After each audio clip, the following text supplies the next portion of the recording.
Wait For Me started, like the loose kind of concept for it anyway, started off from a poem that I found with the same name, Wait For Me, and I thought the title was really cool. And I read the poem, and it's basically about a soldier during the Second World War who he's going off to war, and it's a love letter that he's writing to his wife, his person back home, asking her to wait for him while he has to, just like so many people were forced into going off to fight for their country, fight for their freedom. I thought the concept was very universal, and it was something that, despite this obviously being done in the Second World War, you could apply it to any age really. The same things happen now. People that have got to go serve their country, and they go off and they leave their loved ones and their partners at home, and I think it's that kind of, that bond that doesn't break. I thought that was just such a cool concept for a song. It's like, if we're going to do a ballad or a love song, something like that, I think it's got to have some gravitas to it, some depth, something that's kind of, that you can really honestly relate to, and I thought that as a theme for a song would be pretty cool. So that's how it all started, really. Yeah, and musically, MJ came up with the idea on tour. Actually, in 2019, we were in America, and we had these long old drives to do with plenty of time sitting around. So MJ came and grabbed me. He was like, "I fancy going up to the back of the bus, just having a little noodle with some ideas."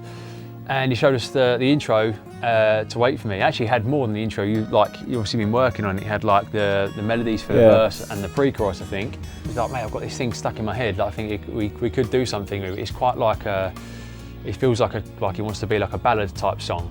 It's like, yeah, cool. And we noodled with what you had, which is pretty much as it is now. Actually, it hasn't really changed too much. We kind of messed with the chorus a bit. And we thought, okay, we've got something here, and we had the bulk of a song. And Key changed a couple of times. Yeah, key as usual. Yeah. Key changed a couple of times, and we had a song. MJ sort of demoed the song up and come up with the whole middle eight part, which I thought worked perfectly. I really like it. Actually, I think one of my favourite parts of the song is the middle eight, with the vocal melody part. So when Exile come around and we were decided we want 2 new songs, we thought, well, immediately we've got a sort of more rocky ballad type track to use as one of them. Wait For Me was quite an obvious one to go to, and later we sort of ended up with No Man's Land being the other one. We were lucky enough to film the band playing part of the music video a couple of days before the second lockdown that we had here in England, in an amazing old church in London, and doing it in COVID times was a new experience for all of us. It was a strange feeling, but we were also happy to be back kind of playing music together for at least one day. Today we are doing the army action scenes for the Wait For Me video. We've got some amazing reenactment guys and some amazing gear to use, such as this beautiful old World War II Jeep. So far it's going very well.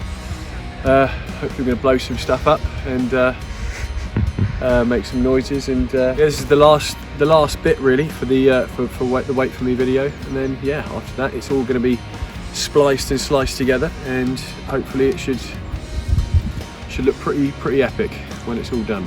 Unfortunately, due to all the lockdowns, we had to wait until April for the second day of filming, and then May for the third day, but it was definitely worth the wait. Everyone involved nailed it. We had so much fun on set, and it was the most work we've put into a music video so far, and it was going to be our first one back for a while, so we wanted to create something special, and to be honest, I think we managed to execute what we set out to achieve.